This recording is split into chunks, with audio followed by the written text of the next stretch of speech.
بسم الله الرحمن الرحيم الحمد لله رب العالمين الصلاة والسلام على سيد المرسلين وعلى آله وصحبه أجمعين أما بعد قال الله تبارك وتعالى في القرآن المجيد والفرقان الحميد أعوذ بالله من الشيطان الرجيم بسم الله الرحمن الرحيم والفجر وليال عشر وقال الله تبارك وتعالى في موضع آخر أعوذ بالله من الشيطان الرجيم بسم الله الرحمن الرحيم فيه آيات بينات مقام إبراهيم ومن دخله كان آمنا ولله على الناس حج البيت من استطاع إليه سبيلا ومن كفر فإن الله غني عن العالمين وقال النبي صلى الله عليه وسلم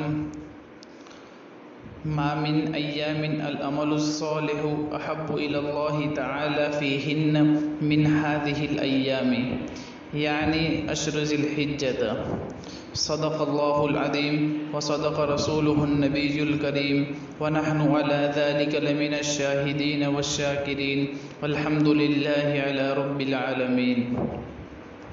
معزز سامعین کرام، آپ تمام حضرات اس بات سے بخوبی واقف ہے کہ ذی القعدہ کا مہینہ عنقریب ختم ہونے والا ہے. اس کے بعد آنے والا ذی الحجہ کا ایک اہم اور محبوب مہینہ ہے جس میں اللہ تبارک و تعالی نے امت مسلمہ پر دو اہم عبادت اور دو اہم رکن عائد کیے ہیں.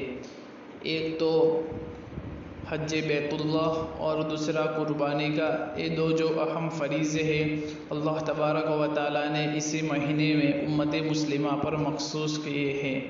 تو اسی مناسبت سے ماہ ذی الحجہ کے کچھ احکامات یعنی 5 احکامات کی قدر تفصیل آپ حضرات کی خدمت میں پیش کرنا مناسب سمجھتا ہوں. وہ 5 حکم یہ ہے کہ جو ذی الحجہ کے مہینے سے تعلق رکھتے ہیں. سب سے پہلا جو حکم ہے بال اور ناخن نہ کٹوانے کا. دوسرا جو حکم ہے وہ عشر ذی الحجہ کے روزے. اسی طرح تیسرا جو حکم ہے یوم عرفہ کا روزہ. چوتھا جو حکم ہے 10 راتوں کی فضیلت. اسی طرح 5واں جو حکم ہے وہ حج بیت اللہ ہے. تو سب سے پہلے جو حکم ہے کہ پہلا حکم بال اور ناخن نہ کٹوانے کا. اس سلسلے میں حضرت ام سلمہ رضی اللہ تعالی عنہا بیان فرماتی ہیں کہ رسول اللہ صلی اللہ علیہ وسلم نے فرمایا جب ذو الحجہ کا پہلا عشرہ شروع ہو جائے یعنی ذو الحجہ کا چاند نظر آ جائے اور تم میں سے کسی شخص کا ارادہ قربانی کا ہو تو اس کو چاہیے کہ قربانی کرنے تک اپنے بال اور ناخن نہ تراشے. یہ جو روایت حضرت ام سلمہ رضی اللہ تعالی عنہا کی ہے وہ صحیح مسلم شریف میں ہے. اور یہ جو حکم ہے ناخن اور بال نہ تراشنے کا یہ ایک عمل مستحب ہے. اسی طرح دوسرا حکم عشر ذی الحجہ کے روزے. ام المؤمنین حضرت حفصہ رضی اللہ تعالی عنہا فرماتی ہے کہ 4 چیزوں کو نبی اکرم صلی اللہ علیہ وآلہ وسلم کبھی ترک اور کبھی نہیں چھوڑتے تھے. وہ 4 چیزیں یہ ہے: نمبر 1 عاشوراء کا روزہ. نمبر 2 ذو الحجہ کے 10 دن یعنی پہلے 9 دن کے روزے. اسی طرح نمبر 3 ہر ماہ کے 3 دن کے روزے. یعنی روایت میں موجود ہے جیسے کہ ترمذی شریف میں کہ نبی اکرم صلی اللہ علیہ وسلم ہر مہینے کے ایام 20 کے روزے رکھا کرتے تھے. یعنی ہر مہینے کے اسلامی مہینے کے اعتبار سے 13, 14 اور 15ویں تاریخ کے ہمارے نبی روزہ رکھا کرتے تھے. نمبر 4 نماز فجر سے قبل 2 رکعتیں.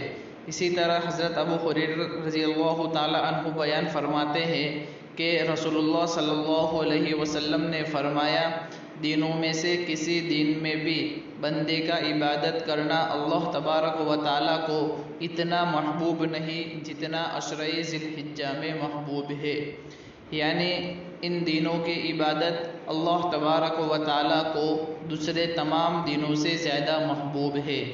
اس عشرے کے ہر دن کا روزہ سال بھر کے روزوں کے برابر ہے، اور اس کی ہر رات کا قیام شب قدر کے قیام کے برابر ہے۔ یہ جو روایت ہے وہ ترمذی شریف اور اسی طرح مشکوٰۃ شریف میں موجود ہے۔ یہ فضیلت یکم ذی الحجہ سے لے کر 9 ذی الحجہ تک یعنی 9 دنوں کی روزوں کی ہے۔ 10ویں تاریخ کا روزہ رکھنا جائز نہیں، اس لیے کہ 10ویں ذی الحجہ کو بقرہ عید ہوتی ہے، اور عید کے دن اللہ تبارک و تعالیٰ اپنی طرف سے ضیافت اور مہمان نوازی کرتے ہیں۔ اگر کوئی شخص اس دن روزہ رکھنے کا ارادہ کرے تو گویا اس نے اللہ تبارک و تعالیٰ کی ضیافت سے اعراض کیا، اس لیے اس دن روزہ رکھنے سے منع کیا ہے۔ اسی طرح تیسرا حکم یوم عرفہ کا روزہ۔ اس مہینے کی 9 تاریخ یعنی جس کو یوم العرفہ کہلاتی ہے، کیونکہ حجاج کرام اس دن عرفات کا وقوف کرتے ہیں، جو حج کا اہم رکن ہے۔ یوم عرفہ کا روزہ رکھنے کی خاص فضیلت احادیث میں وارد ہوئی ہے۔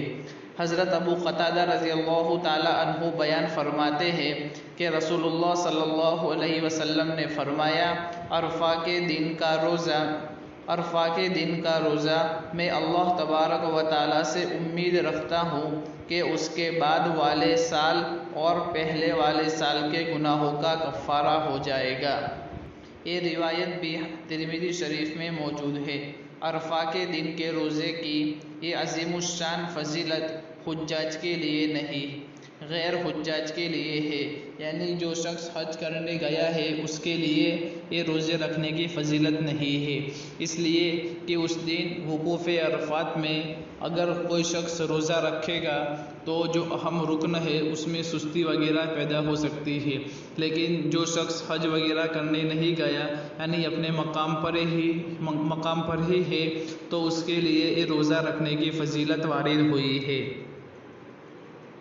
اسی طرح چوتھا حکم 10 راتوں کی فضیلت۔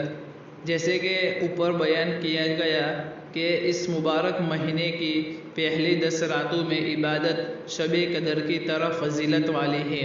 اللہ تبارک و تعالیٰ نے قرآن پاک میں ان 10 راتوں کی قسم کھائی ہے، جیسے کہ ارشاد باری تعالیٰ ہے والفجر ولیال عشر، یعنی فجر کی قسم اور 10 راتوں کی قسم۔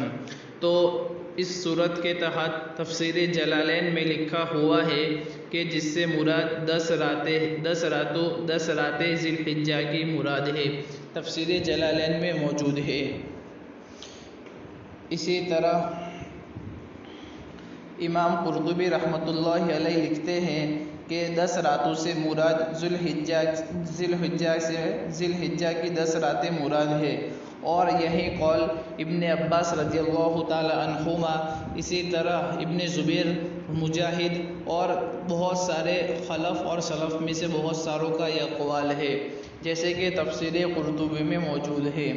الغرض اکثر مفسرین کے نزدیک اس آیت مبارکہ میں جن 10 راتوں کی قسم کھائی گئی ہے وہ ذی الحجہ کی پہلی 10 راتیں ہیں، پس اس سے ان راتوں کی فضیلت معلوم ہوتی ہے، چنانچہ ان راتوں میں عبادت کا اور گناہوں سے بچنے کا خاص اہتمام کیا جائے۔ اسی طرح 5واں حکم حج بیت اللہ ہے، یعنی حج اسلام کا ایک محکم اور قطعی فرائض میں سے ایک اہم فریضہ ہے، اور اسلام کی 5 بنیادوں میں سے ایک اہم بنیاد ہے۔ حج بیت اللہ کی فرضیت کا اعلان قرآن پاک میں ان الفاظ میں فرمایا ہے، اور لوگوں پر اللہ تبارک و تعالیٰ کا حق یعنی فرض ہے کہ جو اس گھر تک جانے کی استطاعت اور طاقت رکھتا ہے وہ اس کا حج کرے، اور جو اس حکم کی تعمیل نہ کرے گا تو اللہ تبارک و تعالیٰ بھی اہل عالم سے بے نیاز ہے۔ حج بیت اللہ کے بے شمار فضائل وارد ہوئے ہیں، جبکہ فرض ہونے کے باوجود اسے ادا کرنے میں سستی کرنا بڑا گناہ اور وبال ہے۔ چنانچہ حضور صلی اللہ علیہ وسلم کا فرمان ہے، جس کے پاس سفر کا سامان ہو اور اس کو سواری میسر ہو جو بیت اللہ تک اس کو پہنچا سکے اور پھر بھی وہ حج نہ کرے تو کوئی فرق نہیں ہے کہ وہ یہودی ہو کر مرے یا نصرانی ہو کر۔ دیکھیے کتنی سخت وعید ہے کہ استطاعت اور طاقت کے باوجود حج نہ کرنے والا نعوذ باللہ العیاذ باللہ یہودیت اور نصرانیت پر مرتا ہے۔ حج بیت اللہ اسلام کے خاص شعائر میں سے ہے، بس مسلمانوں کو نہیں چاہیے کہ وہ پیسہ بڑھانے، جائیداد بچانے اور زیورات بچا بچا کر رکھنے میں لگے رہے اور حج سے محروم رہے۔ آج مسلمان شادی بیاہ کی فضول رسموں پر جتنا مال برباد کرتے ہیں، اگر اسی کو کام میں لائے تو یہ فریضہ بآسانی ادا کر سکتے ہیں، مگر لوگوں نے جہیز اور شادی کی دیگر رسومات کو فرض اور حج کو نعوذ باللہ العیاذ باللہ ایک زائد چیز سمجھ رکھا ہے۔ اللہ تبارک و تعالی مسلمانوں کو اس فریضے کا ذوق و شوق نصیب فرمائے، آمین۔ وآخر دعوانا ان الحمد للہ رب العالمین۔